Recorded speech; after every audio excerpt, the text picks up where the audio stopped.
Hi everyone, my name is SiFu Au Yeung, and today we got SiFu Siukee. Today we are going to talk about Bong Sau. Bong Sau is a technique I don't think is used for a first defense line. Bong Sau itself is like an intermediate technique, or use it to handle force after the first defense line, for example, the Tan Sau or the Wu Sau or the Pak Sau, etc. etc. So what does it mean is when you have the first defense line, let's say the Tan Sau, and when the force is changing, you need to intercept or you need to change, then you use the Bong Sau. So Bong Sau is more like an intermediate, how to get from one to another, or when force changing, how to deal with different situation. So SiFu Siukee, what do you think about the Bong Sau in your interpretation?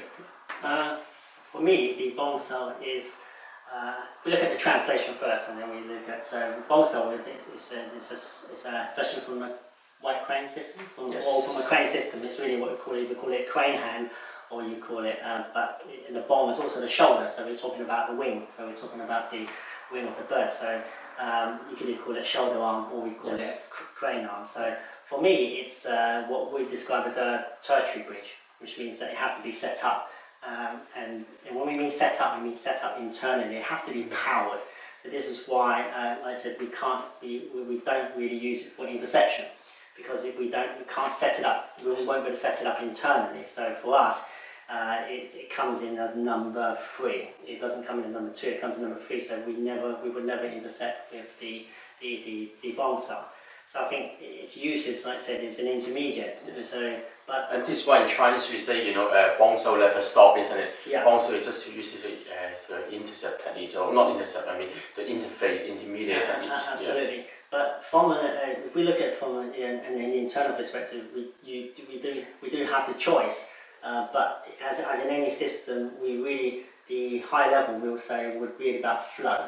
The hardest thing in martial arts is to better maintain flow. So I think we don't want to use any of the tools in a stationary position. But from my perspective, the bong, as with the tan and the wu, can be used as a static structure, but only as a momentarily, or a structure to be used momentarily. So it can be achieved, but it has to be done internally.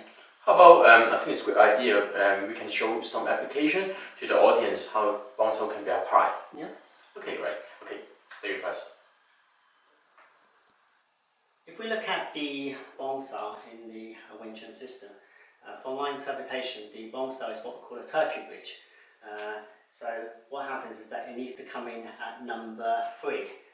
When we look at interception, we've got our tan and the wu, so the Bong Sau can come either of our tan or from our wu. So if I have a demonstration, I'll just see what it is to try to demonstrate. If, for instance, Sylvester gives me a punch with elbow energy, if I use it in a traditional way of intercepting, you throw a punch at me here, what will happen is that the pressure from his elbow is going to put a lot of strain on my shoulder, so it's going to rip my shoulder. Now, but because we intercept with either the wu or the tan, if we just say we start with the wu first, if you give me a punch from here, what happens is that I'm going to intercept with the wu. Now, once I'm intercept the wu, and I want to get the position, I want to hold the position, I want to go into my foot sau here.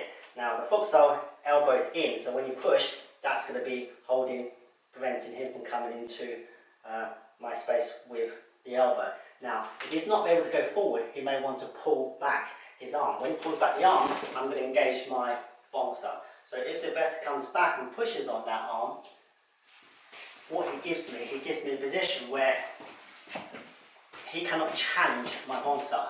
Now the Bong Sau is as strong as any of all our other Wing Chun tools, but if you apply it, you have to apply it as a tertiary bridge. So what happens, if we just go through one more time, so when he's punching, what I'm going to do is that if he pulls the arm back, what I'm going to do is that I'm going to now put the crane bomb into this position here. When he pushes back, there's my structure.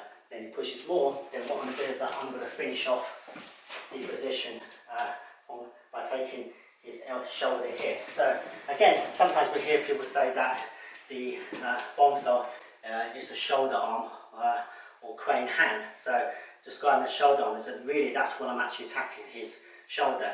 Now, if we look at it from the perspective of intercepting with a tansel, for instance. If you throw a punch here, and intercept with a tansel here. Now, because of the bow structure from here, that will hold, so I can actually walk forward with that.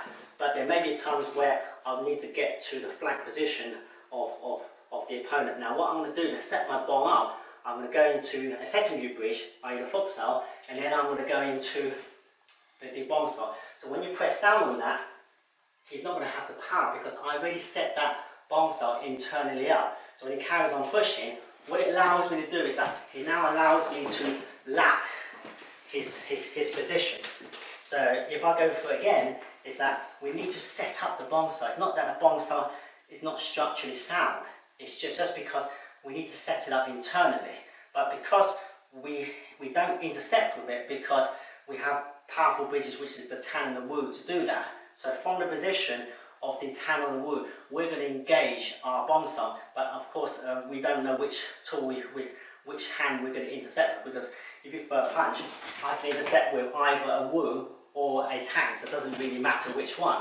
But going back to the Tan Sau, when you throw the punch, if I intercept with the Tan, what I'm going to do is that while I'm here, I'm just going to go into the Bong Sau via the Fuk Sau. This is why I've described the Fuk Sau also as a mechanical connector, because what it's going to do, it's going to connect into my bong. Now when he pushes on it, you're not going to be able to push or challenge that bong now. So really, from the position of him pushing, if he gives me enough energy, he allows me to get a lapse of position from there. Hi everyone, today we're going to talk about the Bong Sau. So actually, how to use the Bong Sau. We don't use the Bong Sau as an intercept technique because, structurally, in this way, intercept is not really strong, right? So we use it as an interface technique. So for example, when we have Wu Sau or Tan Sau or other techniques, when we pressing by others sideways. For example, Wing Chun, we don't fight left or right sideways. What does this mean is, for example, if you punch me, I wouldn't just block him this way because I'm not interested in someone there. I'm interested on him. So what does this mean is, no matter what defense I use, I try to put the power back to him or redirect. Okay, if I'm stronger, I give it back to him. If I'm weaker, I redirect the energy. So Bong Sau is plays a duty here. For example, when he pushed me, now let's say I'm not strong enough, then I have to release the energy somehow because the energy is on me at the moment. So what I do is I move my internal sideways, right? So my center of mass sideways. When he pushed me, now it's there. I'm in here. Right? So the Bong Sau is used to help me to get this power away from this point to this point, basically. So, and then I can create a window, I can step in. So for example, you push me, I sit down, now you can see, I push, my intention is here, and I focus on his body. Now he's already offset his balance. You see, like in here, right? But not my arm, I'm using my body. Okay? So if I do together this, when the force comes in, redirect, turn, and I come in, I can push him sideways. So you can see the effect is like this. He is still going this way because my Bong Sau is helping carry on his momentum that way. But I create an angle, I can transfer my force into his body, and then I create a perfect striking angle. Thank you.